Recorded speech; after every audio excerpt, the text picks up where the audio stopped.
Whale. This week, I have been in Florida for our annual trip to Siesta Key with our good friends Joe and Jackie. When I first arrived and went out onto their lanai, I broke down. The lanai was one of Amy's favorite places in the world. We often would listen to music, relax, talk, and laugh with Joe and Jackie about just about anything. She will be ever present here, but her witty jibes and barbs are missed. I started by getting in some good walks and clearing my head. Oddly enough, my thoughts wandered from the sunshine of Florida back to our honeymoon in Maine. After getting married, Amy and I were too strapped for money to take a real honeymoon. Amy started a new job right after the wedding and flew to Memphis for training just 4 days afterward. We pledged we would only postpone our honeymoon, not cancel it. 2 years later, we decided to travel up the coast of Maine for our belated honeymoon. Amy because she loved whales and wanted to go whale watching, and me because I loved the beauty of the Maine coastline. We landed in Boston, rented a car, and drove up the coast with planned stops in Portland, Kennebunkport, Freeport, East Boothbay Harbor, and concluding our trip in Acadia National Park. Our goal was to relax and slow down after a very hectic first 2 years of marriage. In our dating years, we would often read out loud to each other. We would find a nice, comfortable place in the sun and take turns reading whatever novel that struck us.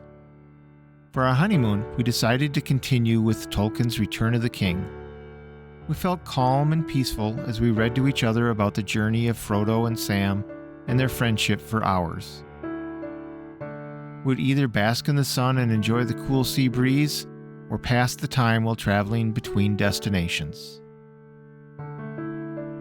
One late afternoon, we lost ourselves in Kennebunkport, reading and watching the local fishing and lobster vessels coming in and out of the harbor. That night, we decided to treat ourselves to dinner at the yacht club in Kennebunkport. Not being members, they made us wait until well after their usual crowds had left to seat us.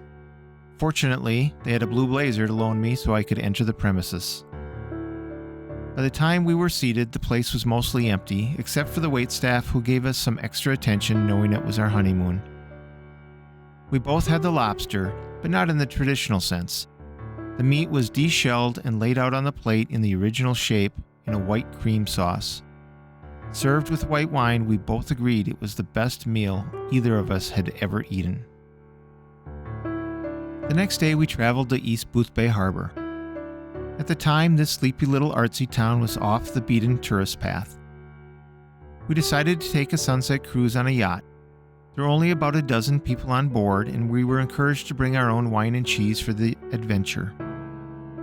Sailing on a boat with no engine, we listened to the wind catching in the sails and watched one of the most golden sunsets we had ever witnessed.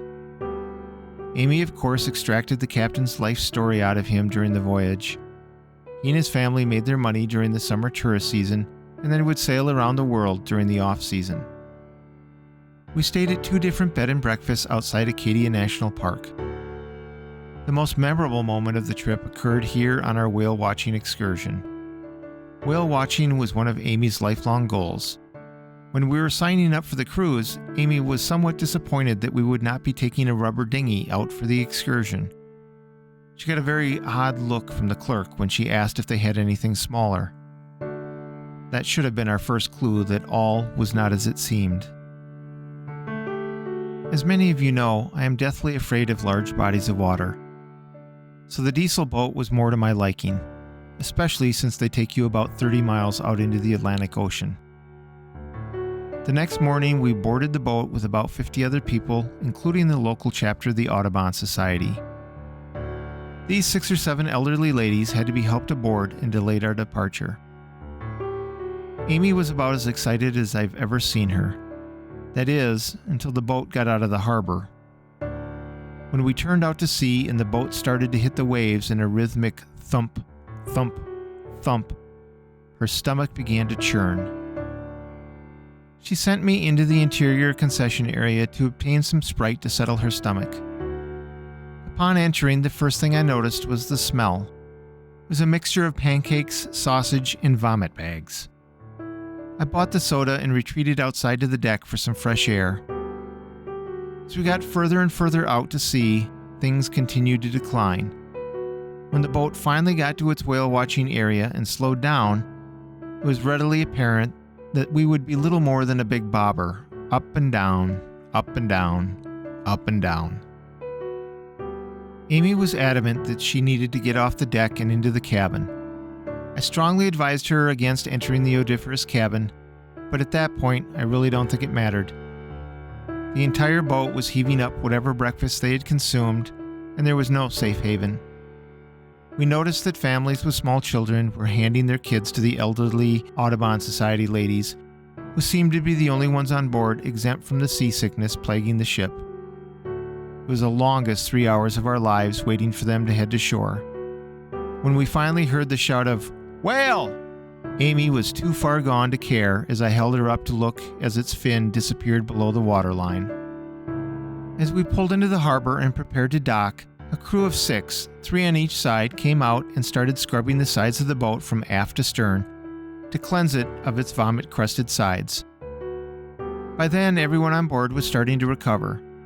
We felt guilty as we gazed down on the eager faces of the next cruise, but were unable to warn them of our experience as the excursion company wisely kept us separated as we disembarked.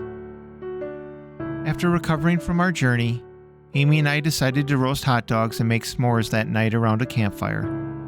As our stomachs settled, we were able to laugh at ourselves and fellow passengers, and vowed never to go whale watching that far from shore ever again.